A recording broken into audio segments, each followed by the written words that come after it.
The simum blew that day as it had never blown before. For generations thereafter, the Arabs recounted the legend of the boy who had turned himself into wind, almost destroying the military camp in defense of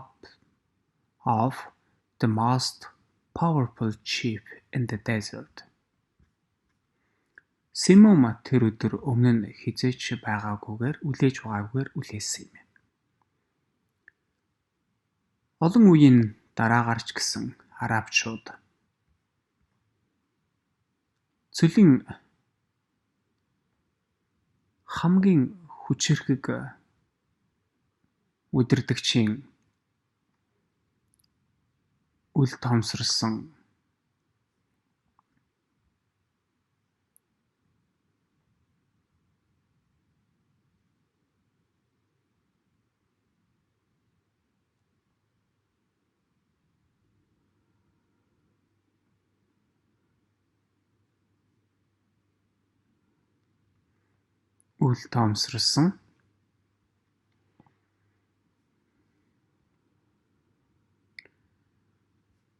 цэргийн хуаранг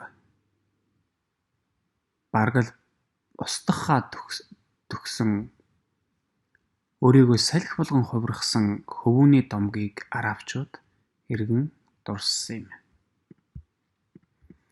When Simum ceased to blow, everyone looked to the place where the boy had been. But he was no longer there.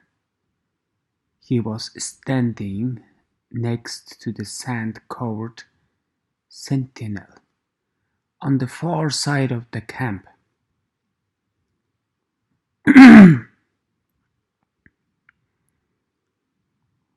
Симум үлээхээ зогсох үед хөвүүний байсан газар руу хүн бүр харлаа. Гэвч тэр тэнд байхan болжээ.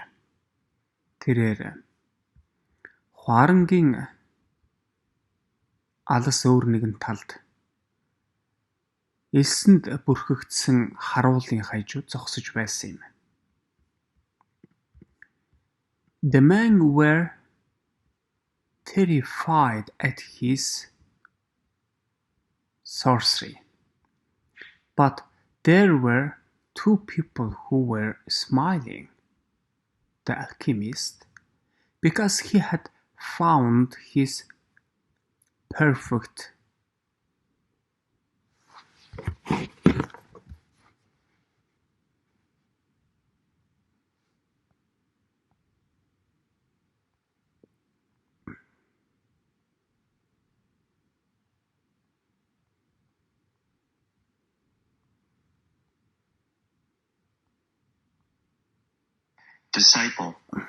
disciple, and the chief, because that disciple had understood the glory of God.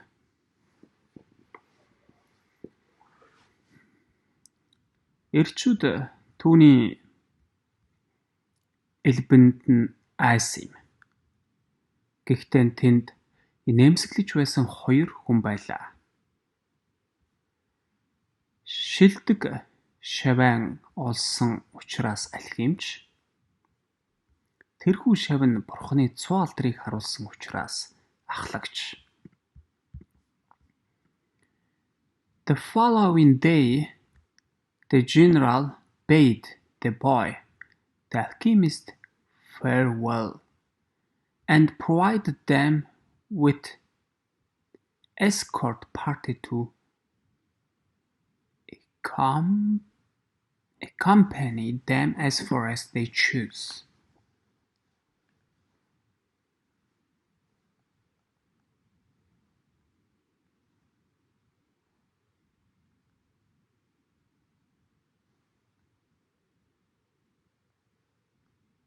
Accompany.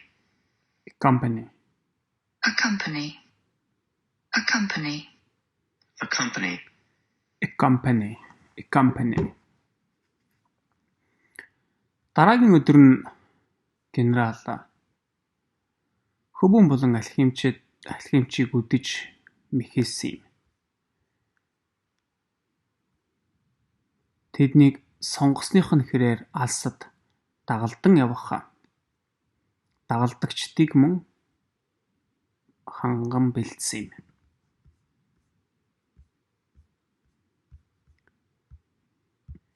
They rode for the entire day. Toward the end of the afternoon, they came upon the Coptic monastery.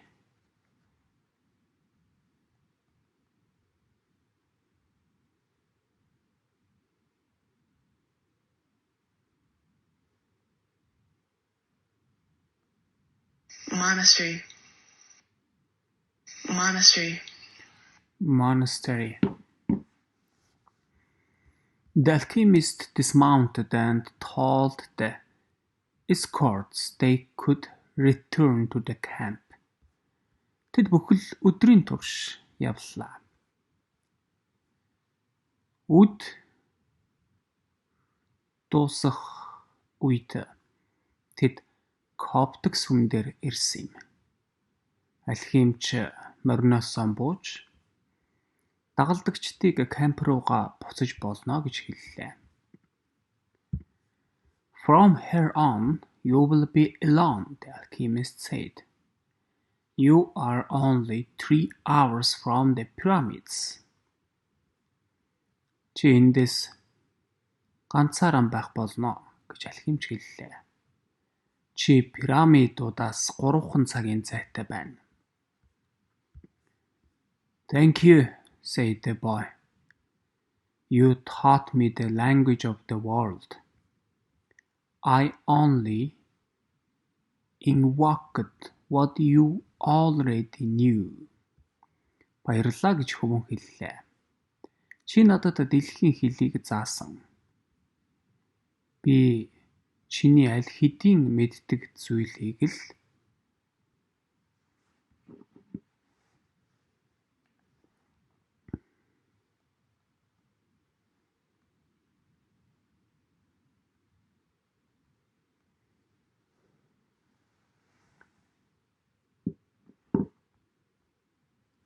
сэргээсэн.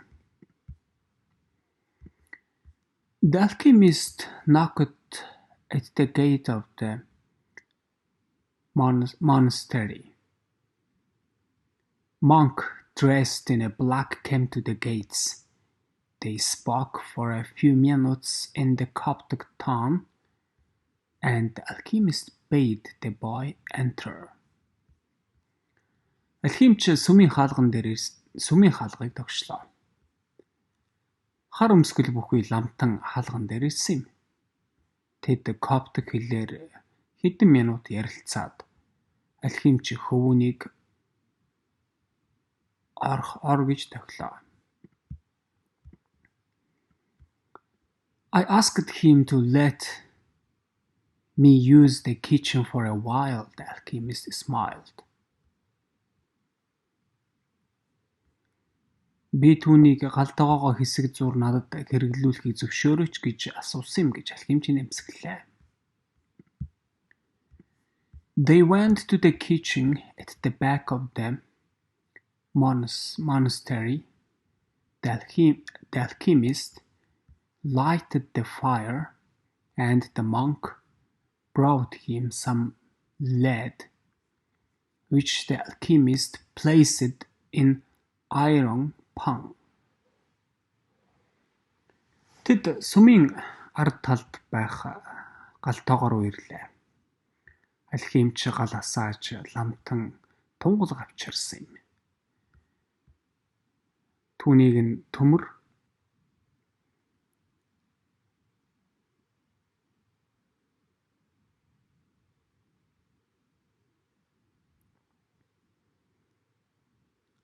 тавган дотор алхимч байрлуулсан юм.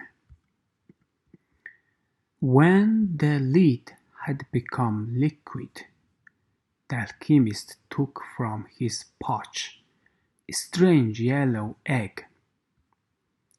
he scraped from it a silver as thin as hair, wrapped it in a wax, and added it to the pan in which the lead had melted.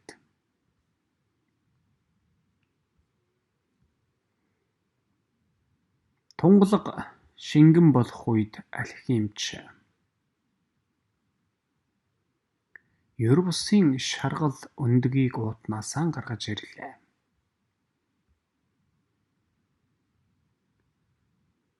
Тэгээд тэрээр үүнээсээ үс мэт нэмгэн мөнгөлгийг авч ваксанд ороож тунгалаг хайлсан тавг руу түүнийгээ нэмсэн юм. The mixture took on a reddish color, almost the color of blood. The alchemist removed the pan from the fire, set it aside to cool. As he did so, he talked with the monk about the tribal wars. Холц улаан өнгийг бий болгосон баргал цусны өнг. Алхимч гал дээрээс тавгийг авч хөр хажуудан тавилаа. Тэгж байх зураан тэрээр омгуудын дайны тухай ламтантай ярьсан юм. I think they are going to last for a long time, he said to the monk. The monk was irritated. The caravans had been stopped at Giza for some time, waiting for the wars to end.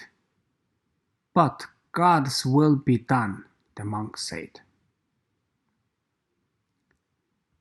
Миний бодлоор тэд удаа хугацаанд үргэлжилнэ гэж тэрээр ламтанд хэлсэн юм. Ламтан урслаа. Жингийн цуваанууд дан эцэс болохыг хүлээж Гиза дээр хэсэг зур зогссон. Гэвч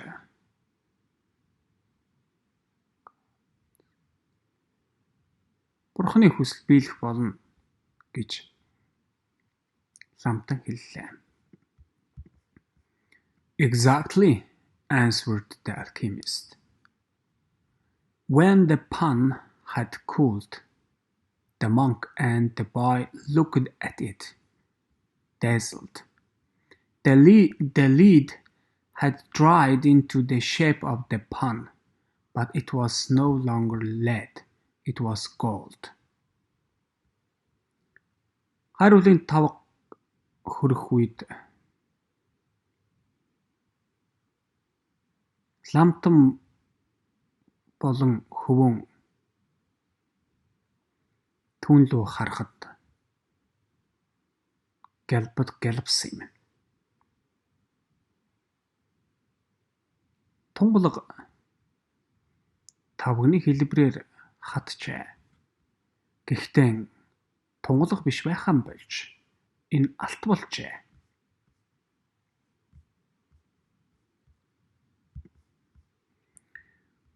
Will I learn to do that someday? The boy asked. This was my personal legend, not yours.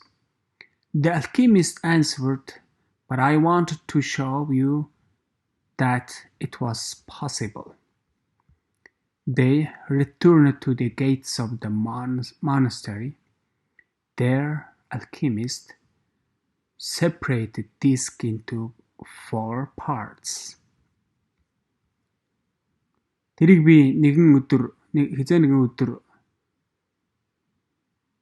сурах уу гэж хөвөн асуулаа. Энэ бол миний хувийн домог, чинийх биш гэж алхимч хариулсан юм. Гэхдээ би чамд энэ нь боломжтой гэдгийг харуулахыг хүссэн юм. Тэд сүмийн хаалга руу буцлаа. Тэнд алхимч ширээг 4 хэсэгт хуваалаа. "This is for you," he said, holding one of the parts out to the monk.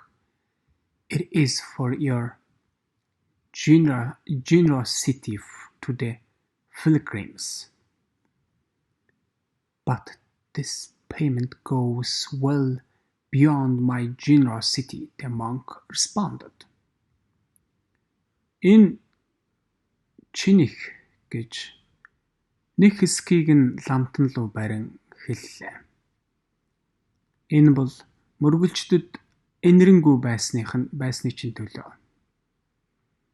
Гэвч энэ төлбөр миний энэрэнгүй байдлаас ч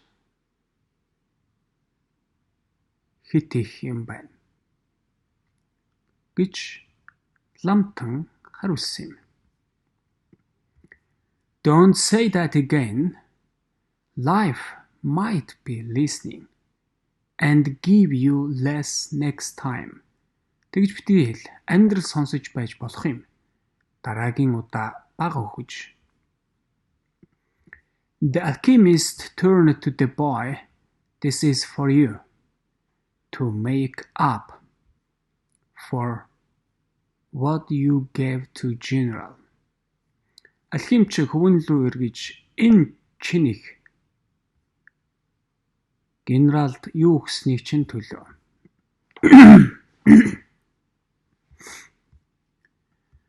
The boy was about to say it was much more than he had given the general, but he kept quiet because he had heard what the alchemist said to the monk. Хөвөн түүний генералд өгснөөс ч хавьгүй их байгаа тухай хэлэх гэж байсан юм. Гэвч тэрээр чимээгүй байсан юм. Учир нь тэрээр алхимч ламтанд юу гэж хэлснийг сонссон билээ.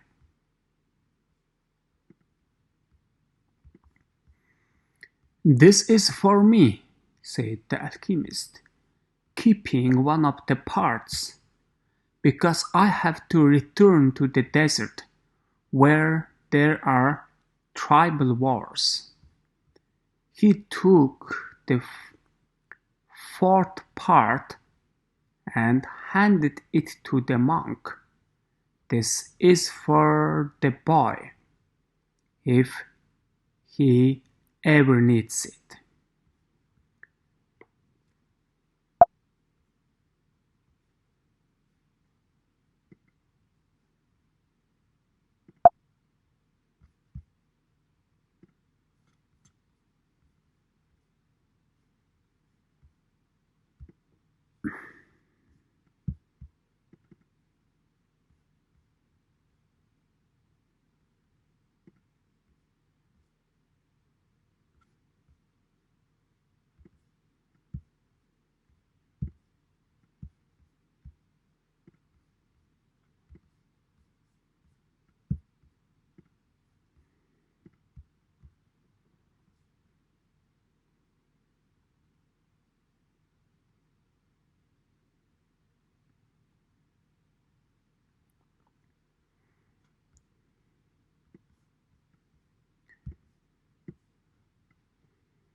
"This is for me," said the alchemist, keeping one of the parts, "because I have to return to the desert, where there are tribal wars." He took the 4th part and handed it to the monk. "Энэ бол надад зориулагдсан" гэж алхимч нэг хэсгийг нь хадгалж хэллээ. Учир нь би омгуудын дайн болж буй цөл рүү буцах ёстой. Тэрээр 4 дахь хэсгийг авч түүнийг ламтанд өгсөн юм. "This is for the boy, if he ever needs it. But I'm going in a search of my treasure," the boy said.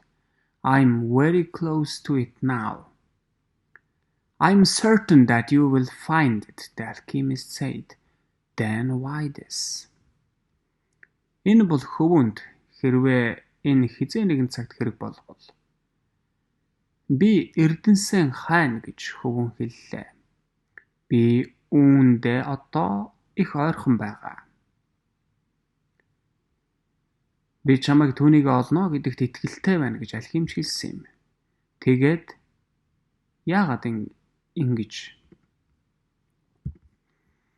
Because you have already lost your saving twice. Once to the thief, once to the general. I'm old and superstitious Arab. I believe in our proverbs. Учир нь чи хадгаламж 2 удаа аль хэдийн алдсан. 1 удаа хулгайчид,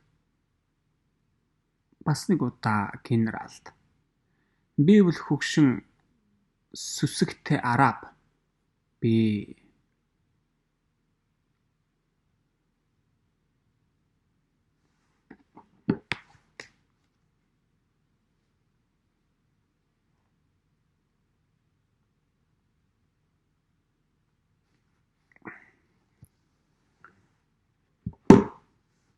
онч үгэнд итгэдэг. There is one that says, everything that happens once can never happen again, but everything that happens twice will surely happen a third time. Нэг тийм үг байдаг юм. Нэг удаа тохиолдсон бүх зүйл дахин хизээж тохиолдохгүй. Гэхдээ 2 удаа тохиолдсон бүх зүйл 3 дахь тохиолдох нь тодорхой. They mounted their horses. Тэд мориндоо мордлоо.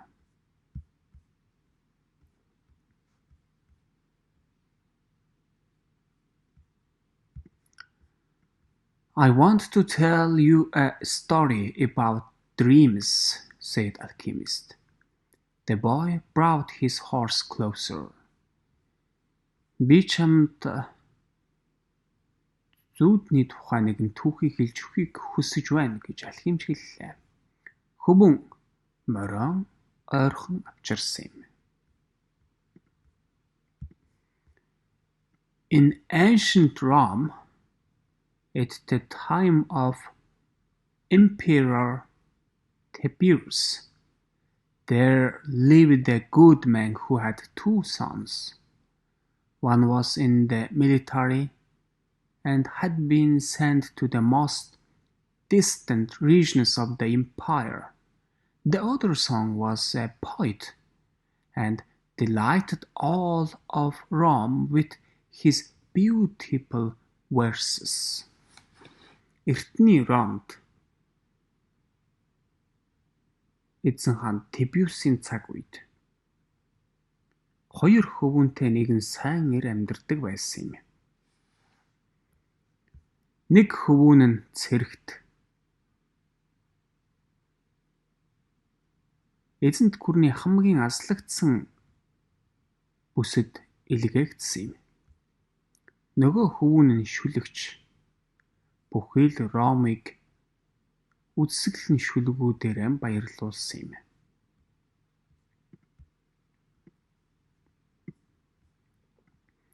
One night, the father had a dream. Angel appeared to him and told him that the words of one of his sons would be learned and repeated throughout the world for all generations to come. Нэгэн шөнө тэрхүү эцэг нь зүүдэлсэн юм. Сахиусан тэнгэр түүнд зүзэгдсэн юм. Тэгээд түүний хөвүүдийн нэгнийх нь үг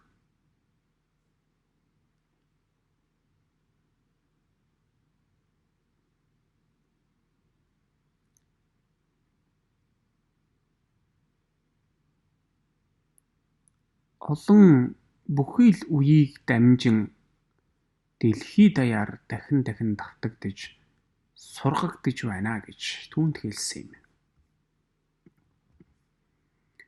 The father woke from his dream, grateful and crying, because life was generous and had revealed to him something any father would be proud to know.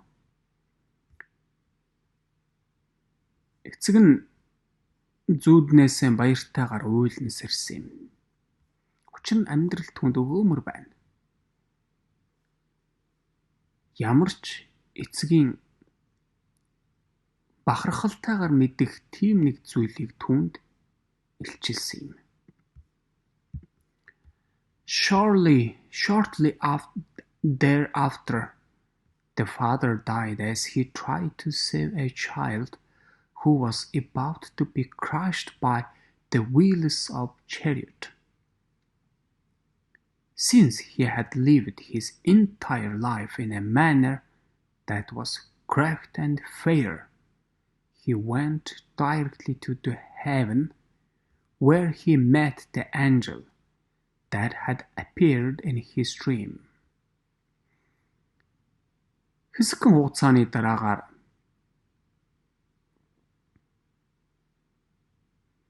тэрхүү эцэг морин тэрэгний хүсэг тэрэгний дугуйнд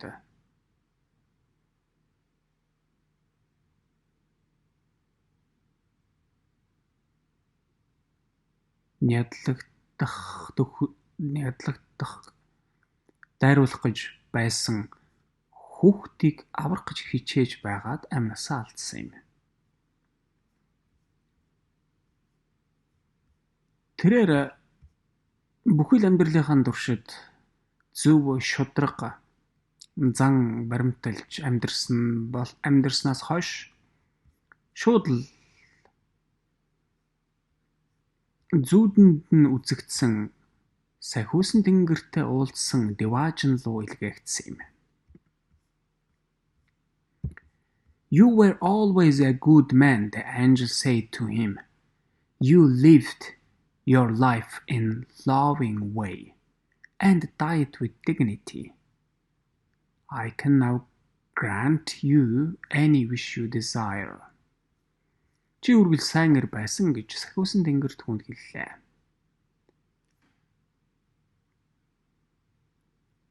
Чи хайрын замаар амьдарсан. Ёс суртахуунд нэр төртэйгээр өгсөн.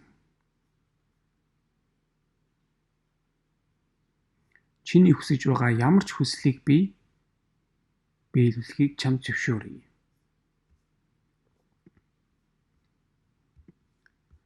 Life was good to me, the man said. When you appeared in my dream, I felt that all my efforts had been rewarded, because my son's poem will be read by men for generations to come. I don't want anything for myself. Амьдрал надад сайн байсан гэж тэр хэллээ. Чи миний зүүдэнд үзэгдэх үед миний бүхэл хичээл зүтгэл шагнагдж буй мэт мэдрэгдсэн. Учир нь миний хүүгийн шүлэг үе дамжин уншигдах юм байна. Би өөртөө ямар нэгэн зүйлийг хүсэхгүй. But any father would be proud of the fame achieved by the one whom he had cared for as a child and educated as he grew up. Sometime in distant future, I would like to see my son's words. Гэвч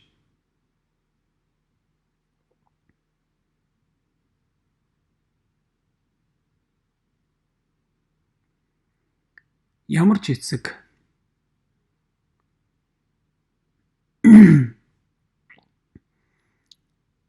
хүүхэд байхад нь харгалзаж анхаарсан Хүүхдүүдийнх нь нэг түүнийг бахархам амжилтанд хүрсэн хүүхдүүдийг нэгийн гаргасан амжилтаар бахархна. Түүнийг өсөх үед нь боловсруулсан. Алсын ирээдүйд нэгэн цагт би хүүгийнхээ үгийг хармаар байна.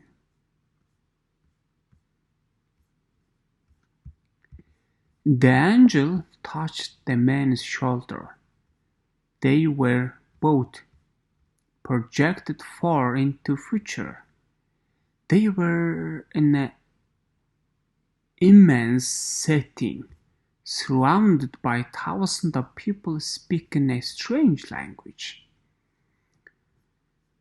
Сахиус нэнгэр тэр ирийн мөрөнд хүрж тэд хоёр ирээдүйд хоёул очжээ. Тэд үе их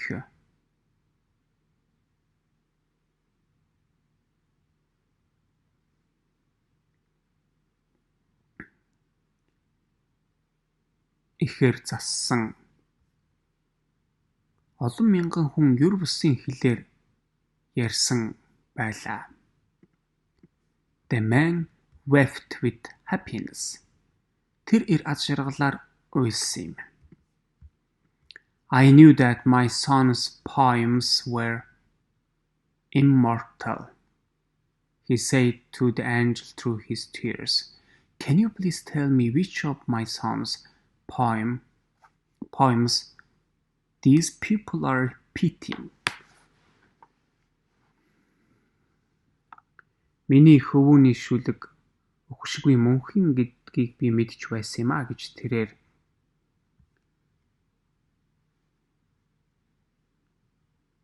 нулимстай уйлж сахиусан тэнгэрт хэллээ. Миний хөвүүдийн альных нь шүлгийг энэ хүмүүс ингэж давтан хэлж байгааг надад хэлээч гэж гуйлаа. Angel came closer to the man with tenderness, led him to the bench nearby where they sat down. Сахиусан тэнгэр түүн лөө дөхөн ирж инхри алдмаар түүнийг ойролцоохоо вандан сандал руу хөдөлж тэнд тэд суулаа.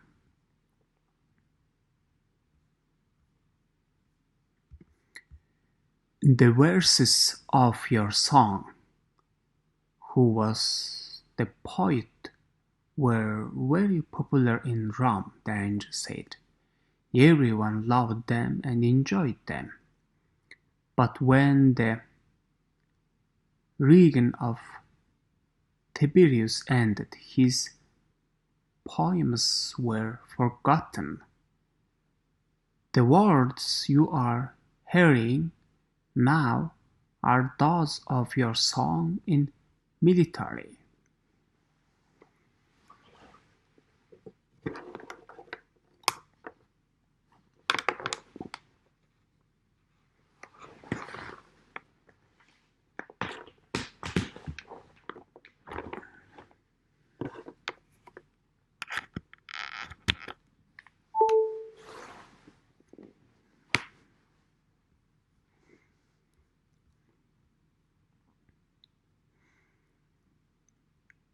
Чиний хөвүүний шүлэгчин байсан чиний хөвүүний шүлгүүд Ромд их л алдартай байсан юм гэж сахиусан тэнгэр хэллээ. Хүн болгон тэднийг хайрладаг, таалдаг байсан юм. Гэвч Тиберсийн цаг үе дуусах үед түүний шүлгнүүд мартагдсан юм. Одоо чиний сонсож байгаа үгнүүд бол цэрэгт байсан чиний хөвөөнийх юм. The man looked at the angel in surprise. Your song went to serve at distant place, became a centurion. Тэрхүү эр сахиусан тэнгэрийг гайхсан янзтайгаар харлаа. Чиний хөвөн алс газарт үйлчлэхээр илгээгдсэн. Тэгээд төрүүч болсон. Тэр давгүй сайн байсан.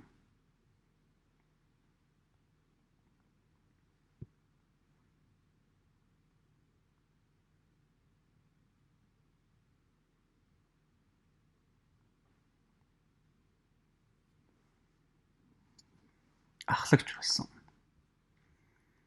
One afternoon, one of his servants fell ill, and it appeared that he would die. Нэгэн өдөд түүний цэргүүдийн нэг нь өвдөж тэр өхөж буй мэт харагдсан юм. Your song had heard of Rabbi who was able to cure illnesses. He rode out for days and days in search of this man. Чиний хөвөн өвчнийг эдгэх чадвартай Рабиг нь тухай сонссон юм. Тэрээр энэ эрийг хайж олон өдөр явсан юм. Along the way, he learned that man he was seeking was the son of the god. He met others who had been cured by him. They instructed your song in the man's teaching. Замынхаа туршид тэрээр түүний хайж буй эр бол Бурхны хүү гэдгийг мэдсэн юм.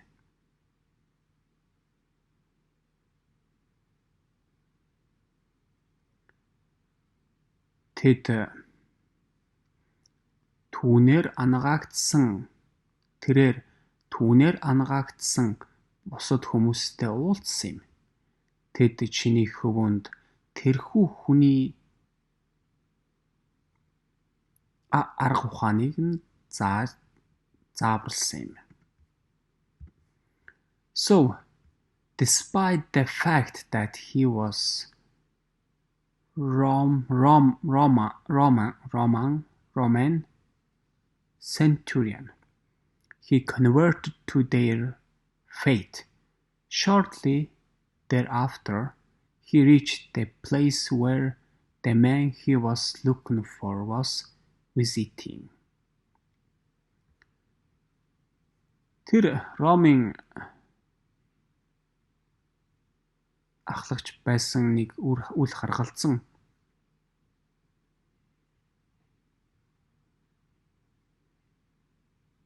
тэрээр итгэл үнэмшилээ өөрчилсөн юм. Хэсэг хугацааны дараа тэрээр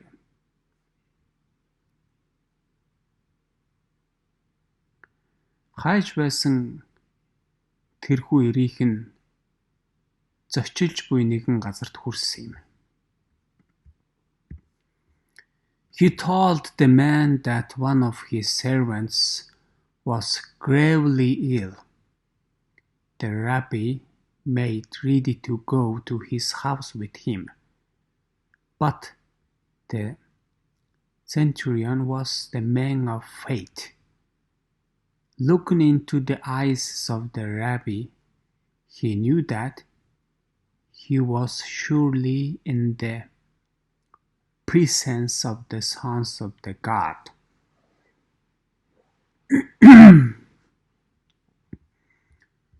Тэрээр тэрхүү раббид цэргүүдийнх нь нэг нь туйлын хүнд өвчнөд байгааг хэлсэн юм.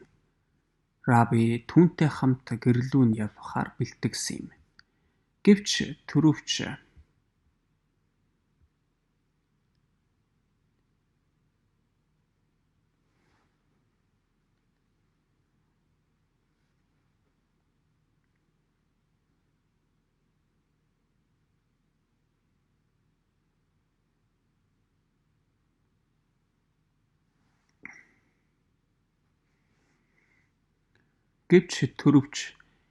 итгэл үнэмшилтэй хүн байсан юм. Тэрээр Рабигийн нүд рүү харж Бурхны хүүгийн дэргэд бараанд байгаа гэдэгтээ итгэлтэй байгаа мэдсэн юм. This is what your song said. Angel told the boy. Энэ бол чиний хөвгүний юу гэж хэлсэн зүйл. These are words he said to the rabbi at that point. Тэр агшинд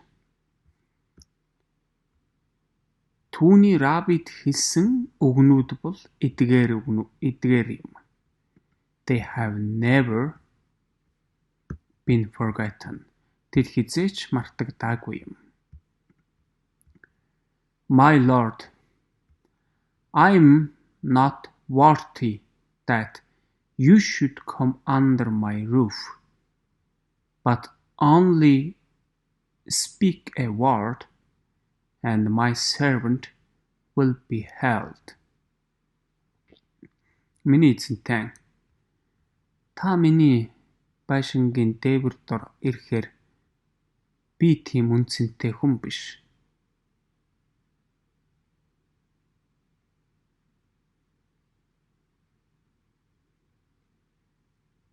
Гэвч зөвхөн нэг үгийг хэлэхэд миний цэрэг эдгэрэх болно. The alchemist said that no matter what he does, every person on the earth plays a central role in the history of the world. Normally, he doesn't know it. Алхимч тэр хүн юу хийдэг байсан ч хамаагүй. Дэлхий дээр бүхий л хүн дэлхийн түүхийн гол дүрд тоглодог юм. Энгийнд тэрээр үнийг мэддэггүй юм. The boy smiled. He had never imagined that questions about life would be of such importance to the shepherd. Goodbye, the alchemist said. Goodbye, said the boy. Хөвөн нэмсгэлээ. Тэр амьдралын тухай асуултууд хончинд тийм чухал байна гэж хизээч төсөөлж байгаагүй лээ. Баяртай гэж алхимч хэллээ. Баяртай гэж хөвөн хэлсэн юм.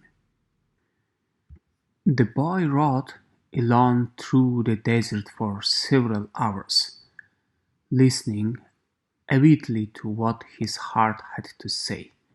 It was his heart that would tell him where his treasure was hidden. Хөвөн цөл дундуур зүрх сэтгэлээ юу гэж хэлхийг нь шуналтайгаар сонсон олон цаг явсан юм.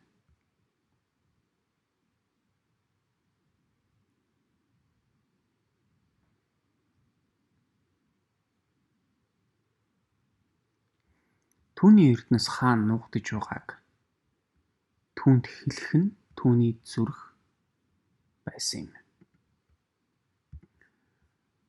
Where your treasure is, there also will be your heart, alchemist had told him.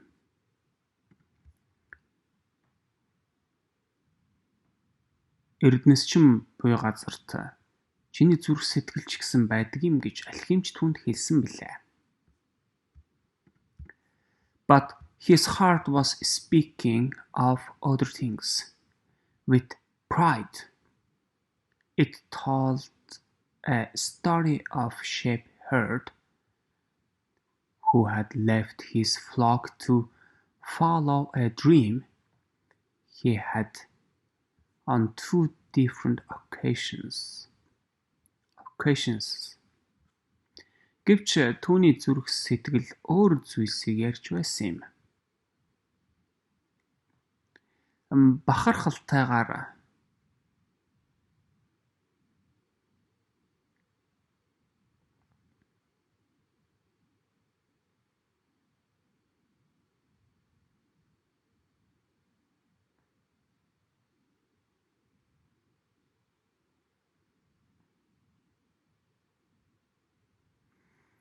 Бахархалтайгаар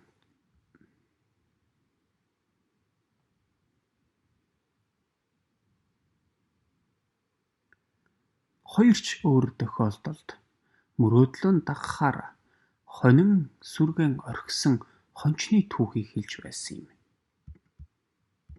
It told of personal legend of many men who had wandered in search of distant lands or beautiful women, confronting the people of their times with their preconceived notions. It spoke of journeys, discoveries, books, and change. Энэ нь хувийн домог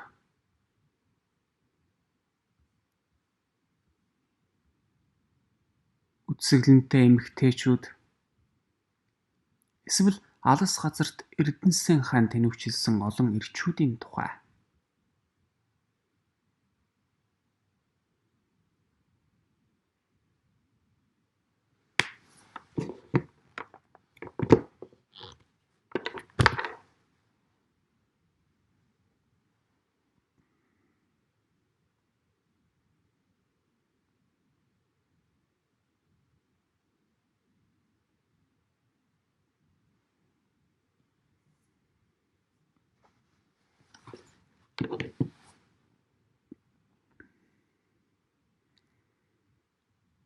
Хүмүүсийн тэдэнд урьдаас тааварлсан ойлголтуудтайгаа тулгарх тухай хэлж байсан юм. Зүрх нь аяллаа тухай, нээлтийн тухай, номнуудын тухай, өөрчлөлтийн тухай ярьсан юм. As he was about to climb yet another dune, his heart whispered, "Be aware of the place where you are brought to tears. That is where I am, and that is where your treasure is."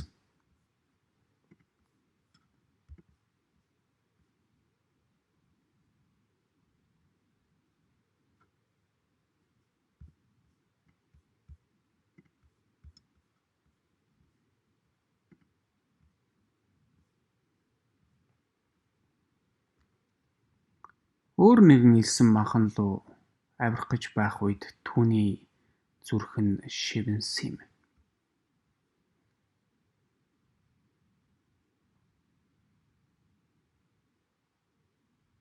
Чиний нүдэнд нулимс авчирсан тэр газрыг анхаар. Тэнд би байгаа. Тэр бол чиний эрдэнэс буй газар. The boy climbed the dune slowly. Full moon rose again in the starry sky. Хөвөн манхнаад удаанаар авирсан юм. Бүтэн сар хоттой тэнгэрт ахин гарчээ. It had been a month since he had set forth from Oasis. Баян бүрдээс хөлснөөс хойш сар өнгөрчээ.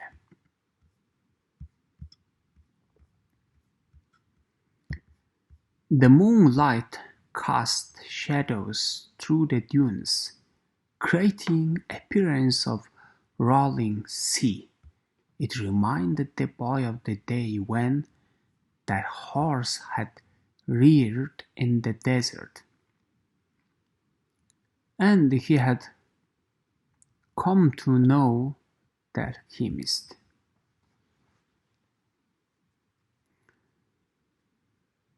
Сарны гэрэл манхан дундуур сүүдрэн шидэж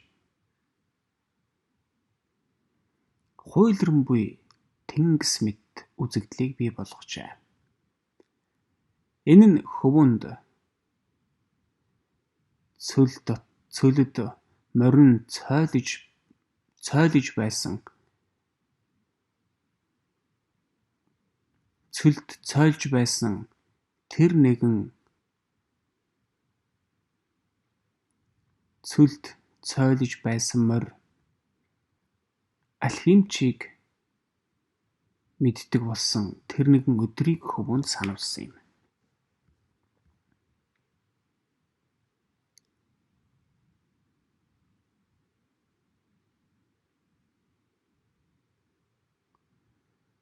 Сар цөлийн аниргүй байдал болон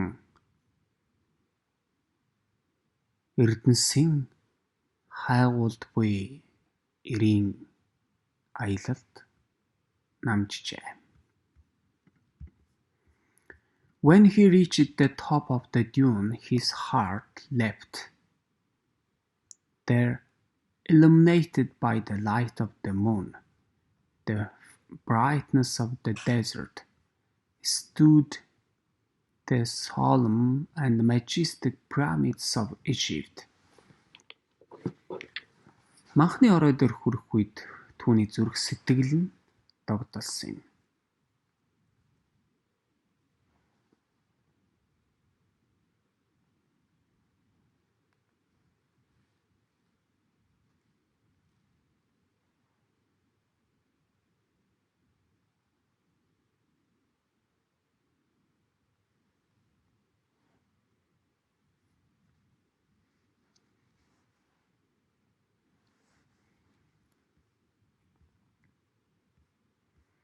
Тэнд сарны гэрэлт туяарч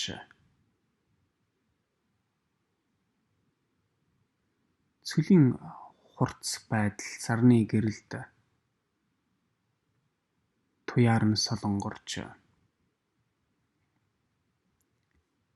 Египтийн гайхамшигт пирамидууд бадрангуй зогсож байлаа. The boy fell to his knees and wept. God for making him believe in his personal legend, for leading him to meet king, merchant and Englishman and alchemist. Хөвөн өвдөг сөхрөн сууж уйллаа. Тэрээр түүнийг ховын домогт итгэхэд хүргэсэн бурхан таларсан юм. Мөн түүнийг хаантай худалдаачинтай англи эртний алхимчтай уулзуулахад хөтөлсөнд above all for his having met a woman of the desert who had told him that love would never keep a man from his personal legend. Энэ бүхнээс илүүтэйгээр түүнд хайр хүнийг ховын домгоос нь хизээч холдуулдаггүй юмаа гэж хэлж байсан цөлийн эмэгтэйтэй уулзсанд.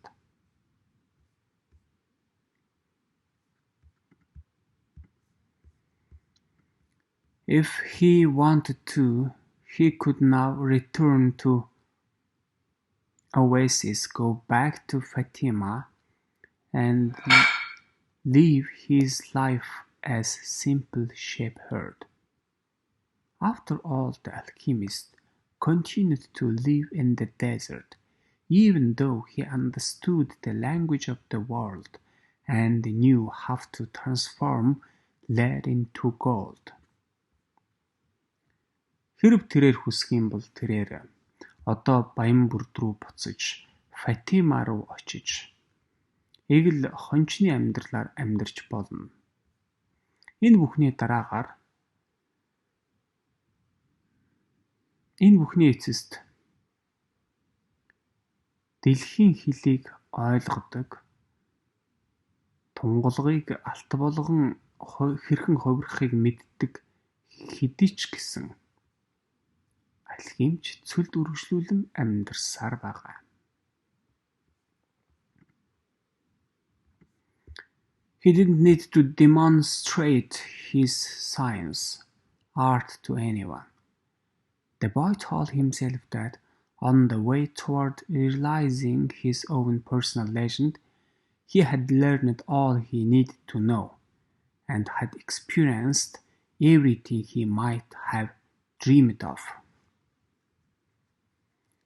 Тэр шинжлэх ухаанаа, урлагаа хэн нэгэнд үзүүлэх шаардлага байхгүй.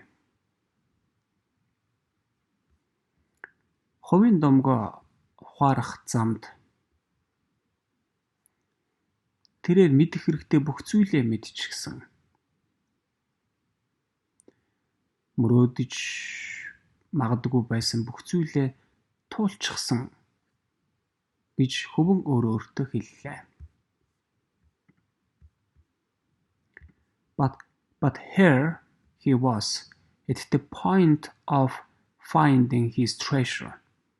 He reminded himself that no project is completed until its objective has been achieved. Гэвч тэрээр энд Эрдэнэсээ олох гэж байх яг л тэр цагт тэрээр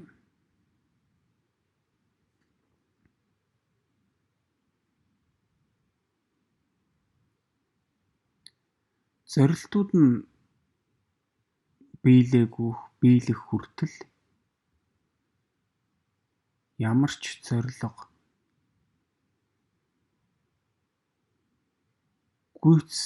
гүйцэлдүүлдэггүй, дуустдаггүй гэж тэрээр өөртөө хэлсэн юм.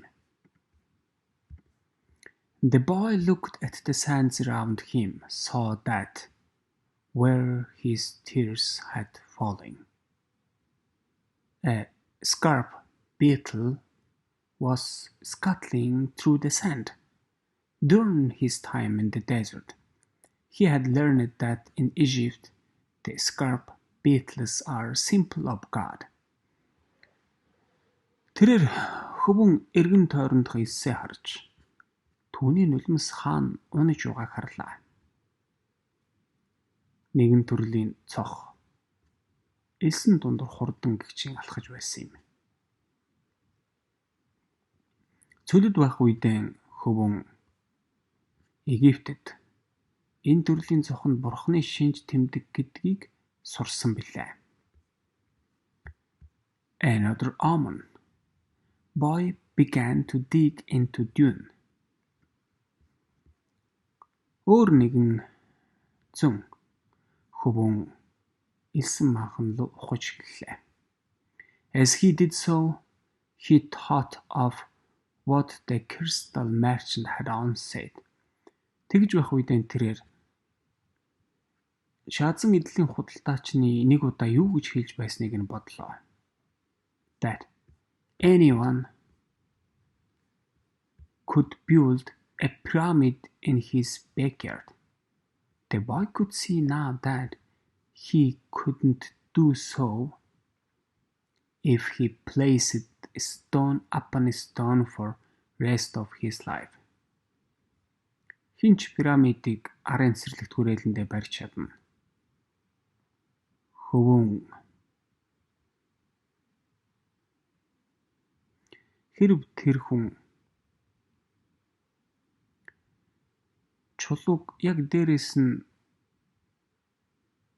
давхарлаж амьдралынхаа туршид тавьсан ч гэсэн тэгж чадахгүй гэдгийг одоо харж байлаа.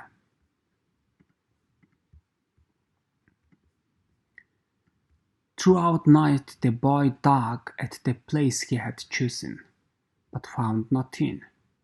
He felt weighted down by the centuries of the time since pyramids had been built.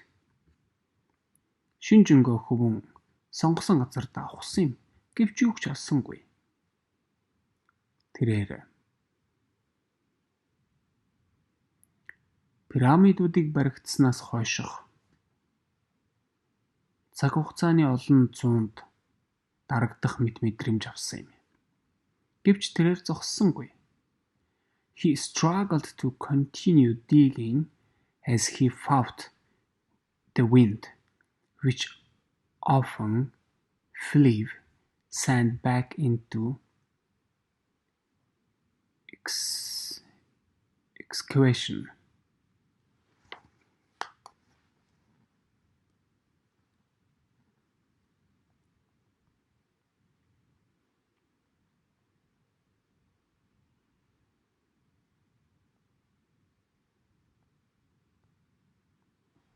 Excavation.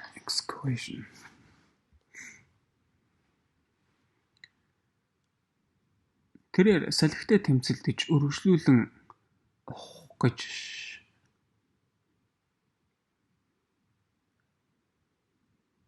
тэрээр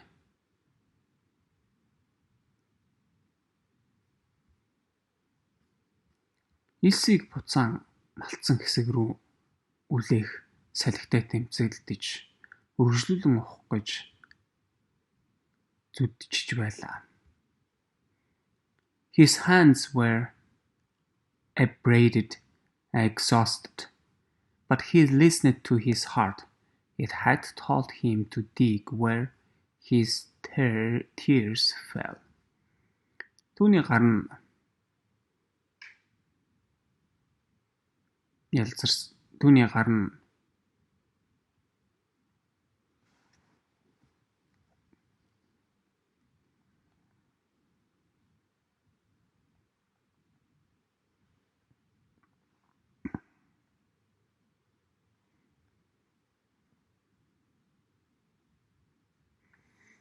Түүний гар нь хууларсан, ядарсан. Гэвч тэрээр зөрсдгөлэн сонссон юм. Нулимсан унсан тэр газарт ух гэж хэлсэн билээ. As he was attempting to pull out the rocks he encountered, he heard footsteps. Several figures approached him. Their backs were to the moonlight. The boy could see neither their eyes nor their faces. Тэрээр тулсан чулуунуудыг татан гарах гэж хичээж байх үедээ хөлийн чимээ сонслоо. Хэдэн дүр яван хурж ирлээ.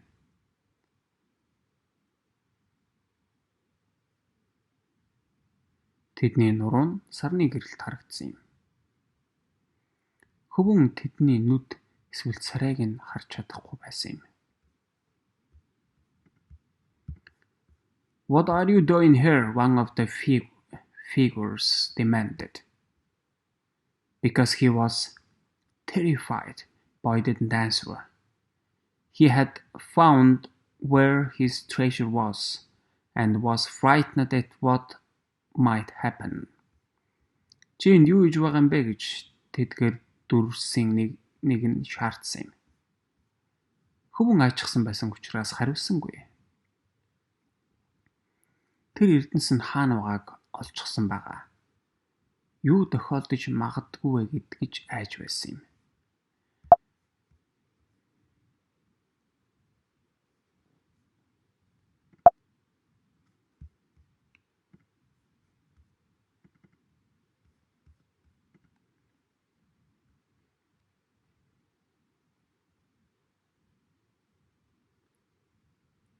We are refugees from the tribal wars. We need money, the other figure said. What are you hiding there? Бид омгийн дайнаас дөрвөгчд бидэнд мөнгө хэрэгтэй гэж өөр нэгэн дүр хэллээ. Чи тэндээ юу нууж байгаа юм бэ? I'm not hiding anything, the boy answered. But one of them seized the boy and yanked him back out of the hole.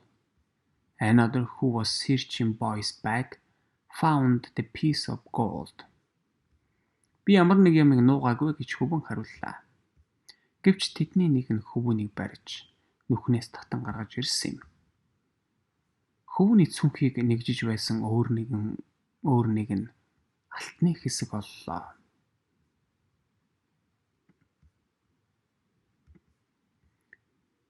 There is gold here, he said. The moon shone on the face of the Arab who had seized him, and in the man's eyes the boy saw was death.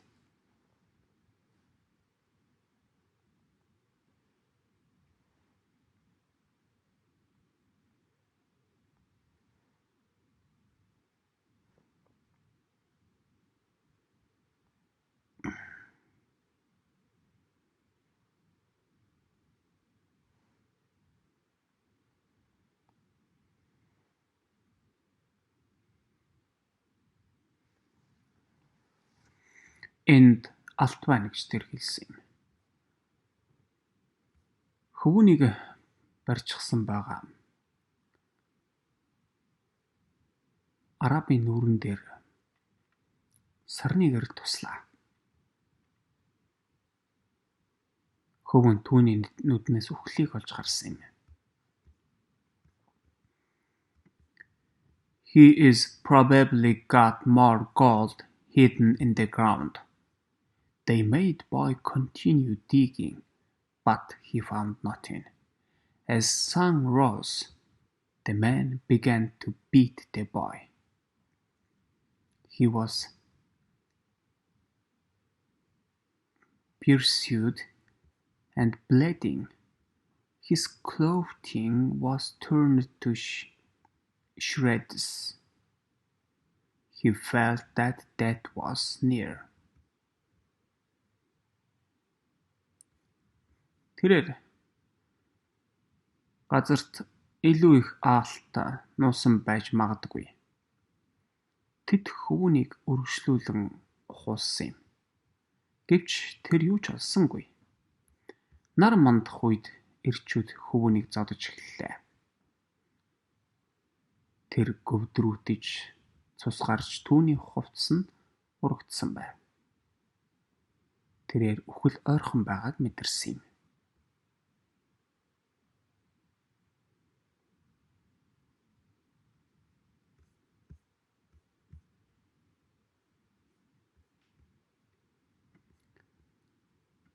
What good is money to you if you are going to die? It is not often that money can save someone's life, the alchemist had said. Хэрвээ чи өөх гэж байгаа бол мөнгө чамдсын сайн гэж юу гэж. Мөнгө хүний амьдралыг тэр болгон авраад байдгүй юм гэж алхимч хэлж байсан билээ. Finally the boy screamed at the man, "I'm digging for treasure."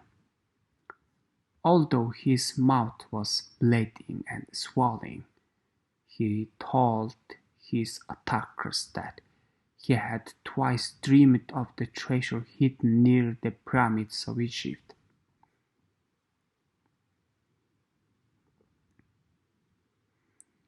Эцэст нь хөвөн Эрдэнэсээ ухаж байгаа талаар эрчүүдэд хэлсэн юм. Хэдийгээр түүний амнаас нь цус гарч хавдсан байсан ч гэсэн тэрээр халдагчдад Египтийн пирамидын ойролцоо нуугдсан Эрдэнэсийн тухай 2 удаа зүүдэлсэн гэдгээ л хэлсэн юм. The man who appeared to be the leader of the group spoke to one of the others. "Leave him. He doesn't have anything else. He must have stolen this gold. Бүлгийн ахлагч байрын эр бусдынхаа нэгэнд хэлсэн юм. Түүнийг орхи. Түүнд өөр илүү байхгүй. Тэр энэ алтыг хулгайлсан байх.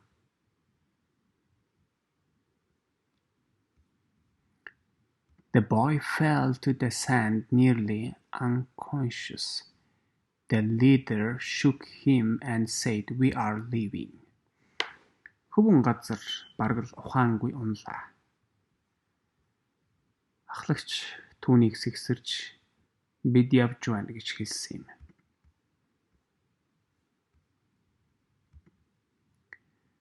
But before they left, he came back to the boy and said, "You are not going to die.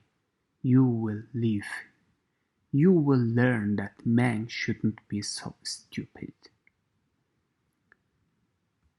Тэднийг явахаас өмнө нөгөөх эргэн ирж хөвөнд хэлсэн юм. Чи өгөхгүй, чи амьдрах болно. Чи хүн тийм тэнэг байх ёсгүй гэдгийг сурах болно.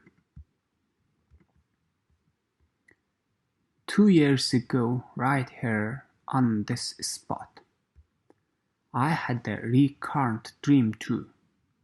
I dreamed that I should travel to fields of Spain, look for a ruined church where shepherds and their sheep slept. In my dream there was sycamore grown out of the ruins of the sacristy. I was told that if I dug at the roots of sycamore, I would find the hidden treasure. 2 жилийн өмнө яг энэ цэгт би мөн давтагдсан зүйлийг зүүдэлсэн юм. Би Испани бэлчээр нутаг руу аялаж хончид болон хонинуудын унтдаг нурсан сүмийг хай гэж зүүдэлсэн. Миний зүүдэнд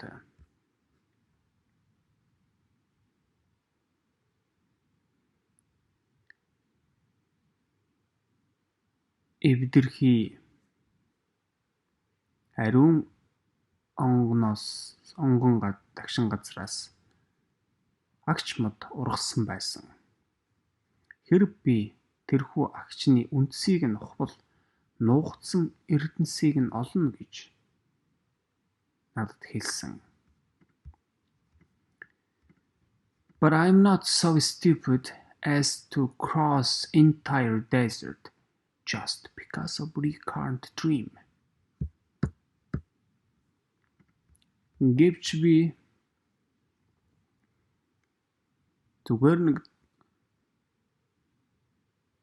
би давтагдсан зүүднээс болж бүхэл бүтэн цөлийг цуулах тийм тэнэг биш. They disappeared. The boy stood up shakily and looked once more at the pyramids. They seemed to laugh at him. He laughed back, his heart bursting with joy, because now he knew where his treasure was. Тэд алга боллоо. Хөвөн чичирхийлэн босож пирамидд руу ахин нэг удаа харлаа. Тэд түүн лүү давхуурхаж байгаа юм шиг санагдсан юм. Тэрээр буцаан инээсэн юм. Түүний зүрх сэтгэл баяр багтлаар дүүрэн байлаа. Учир нь одоо тэр түүний эрдэнэс хаана байгааг мэдсэн юм. The boy reached the small, abandoned church just as night was falling. The sycamore was still there in the sacristy, and the stars could still be seen through half-destroyed roof. He remembered the time he had been there with his sheep. It had been a peaceful night, except for the dream.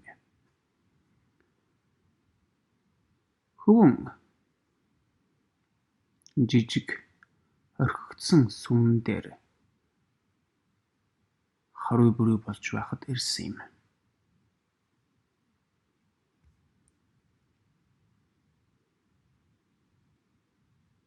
Ариун шүтэн буй тэр газарт агч мод одоо хэрнэ байсан юм.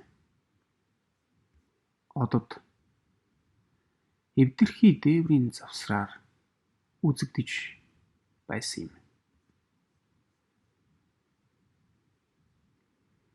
Тэрээр тэнд хонтойгоо байсан тэр үеийг саналаа. Зүудийг л эс тооцвол амгалан шөнө байсан. Now he was here with his flock, not with his flock, but with shovel. He sat looking at the sky for a long time. Then he took from his knapsack a bottle of wine and drank some. He remembered the night in the desert when he had sat with the alchemist, as they looked at the stars and drank wine together. Одоо тэнд тэрээр хорин сүрэгтэйгэн биш, харин хүрцтэй байлаа.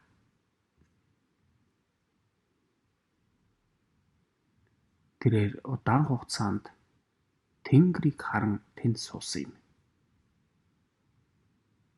Тэгээд хөвөн цүнхнээсэн шил дарс гарган ирж заримыг нь уулаа.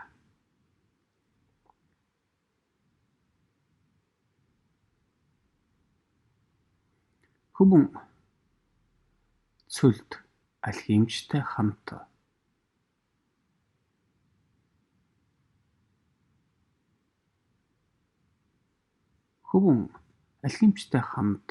суун.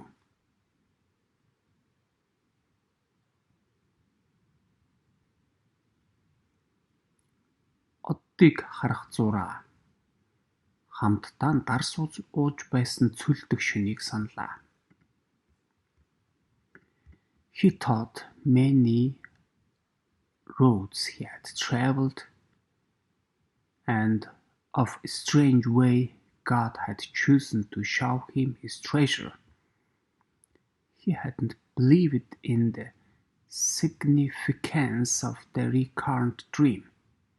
He would not have met the gypsy woman, the king, the thief, or it is a long list. Тэрээр аялсан олон замынхаа тухай бодлоо. Бурхан түүний эрдэнэсийг түүнд үзүүлэх гэсэн хачирхалтай замын тухай. Хэрвээ тэр давтагдсан тэр зүйлд итгээгүй байсан бол цэгаан хүүхэн, хаан, хулгайч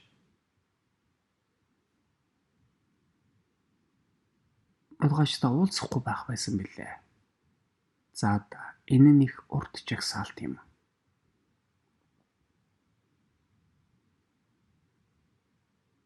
Гэвч зам зэмбэлгүүд дээр бичигдсэн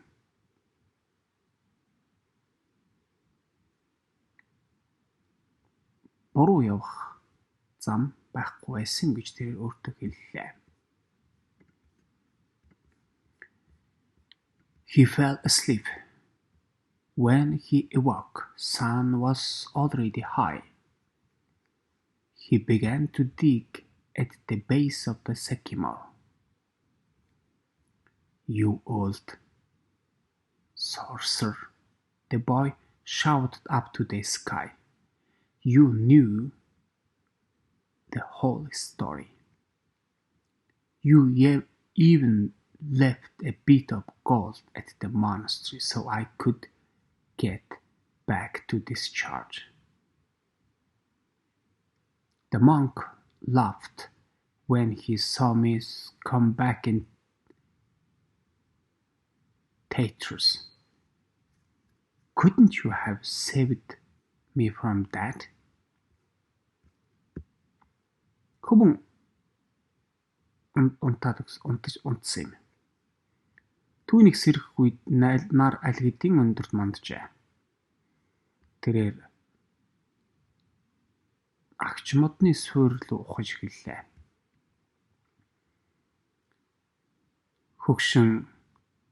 Чи хөгшин шидтэн гэж хөвөн тэнгэр рүү хашгирсан юм. Чи бүгдийг мэдж байсан. Чи намайг энэ сүм дээр эргэж ирүүлэхийн тулд тэрхүү сүмд хэсэгхэн алтыг ч бас үлдээсэн. Намайг урагдсан хувцастайгаа ирэхийг харсан намд хурхан инээж байсан.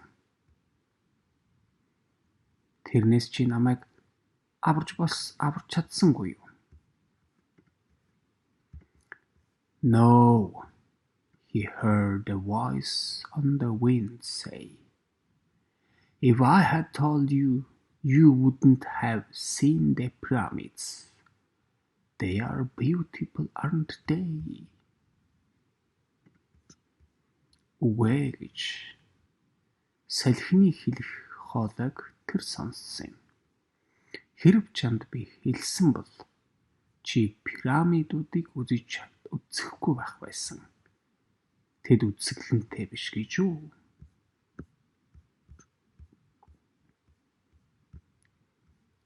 The boy smiled and continued digging. Half hour later, his shovel hit something solid. Хөвөн инээмсэглэж үргэлжлүүлэн ухлаа. Цагийн дараа түүний хүрц нь ямар нэгэн хатуу ямиг зогсон юм. Хагас цагийн дараа Испани алтан зооссон хайрцаг түүний өмнө байсан юм. There were also precious stones, gold masks, adorned with red, white feathers, some stone statues embedded with gems. Тэнд эрдэнсийн чулуу, улаан цагаан өдтэй алтан маскууд,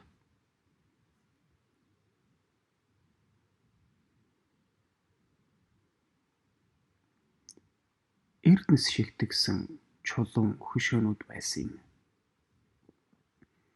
The spoils of conquest that country had long ago forgotten that some conquistador had failed to tell his children about. Олон жилийн өмнө энэ улсын элсэн тэрнгүүлэлтийн үеэр мартагдсан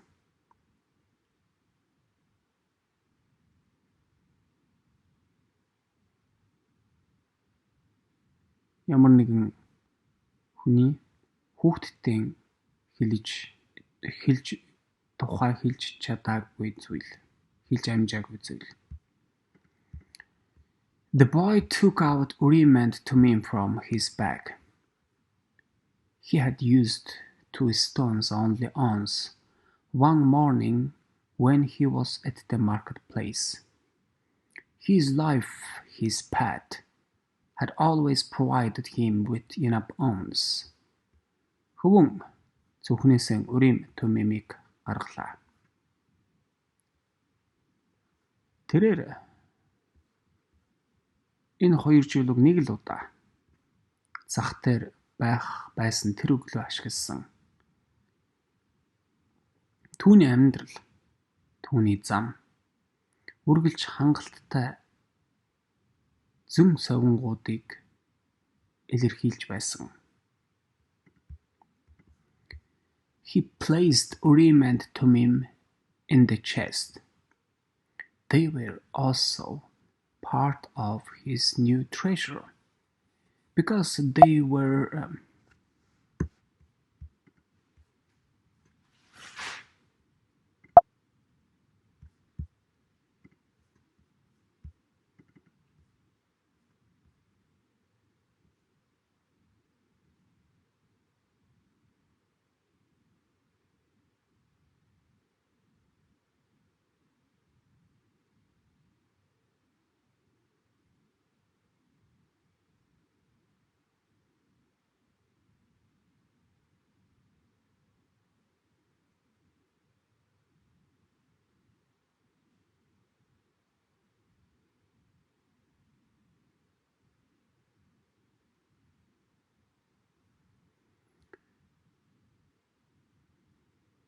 тэрээр Урим Тумимыг хайрцагт хийсэн юм. Түүний шинэ ертөнцийн нэг хэсэг нь учир нь тэд ахин хизээж хараагүй хөгшин хааныг санагдуулдаг билээ.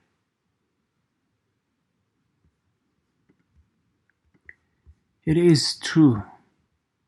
Life really is generous to those who pursue their personal legend, the boy thought.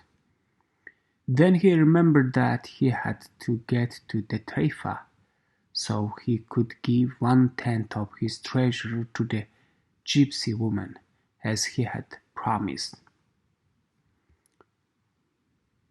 Энэ үнэн амьдрал хувийн домгоо хөөдөг тэдгээр хүмүүст инэрэнгүй байдаг гэж хөвөн бодлоо. Тэгээд тэрээр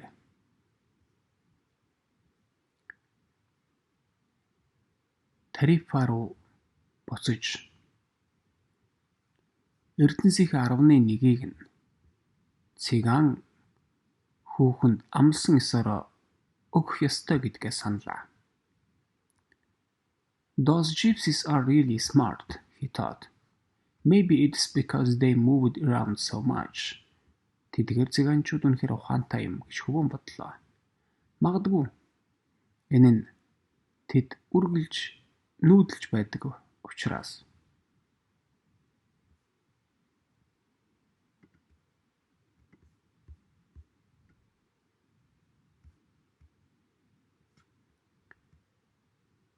The wind began to blow again. It was the Levanter, the wind that came from Africa. Салхи ахин үлээж эхэллээ. Африкаас ирж буй Levanter салхи. It didn't bring with it a smell of the desert, nor the treat of Moorish invention. Энэ нь цүлийн үнэрийг эсвэл Морисчүүдийн дайралтын занал хийлийн алийг нь авчирсангүй. Instead, it brought the scent of the perfume he knew well, the touch of kiss, a kiss that came from far away, slowly until it rested on his lips. Үүний оронд энэ нь түүний сайн мэддэг сүрчигний үнэрийг авчирсан юм. Мөн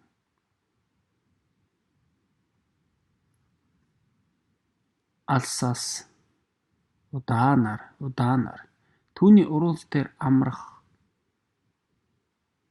хүртлээ удаанаар хурж буй үнсэлтийн хүрлтийг авчирсан юм. The boy smiled. It was the first time she had done that. Хүүн нэмсгэлээ. Тэр анх удаага тэрийг хийж байна. I am coming, Fatima, he said. Би очиж байна. Фатима гэж хөвөнгө хэлсэн юм.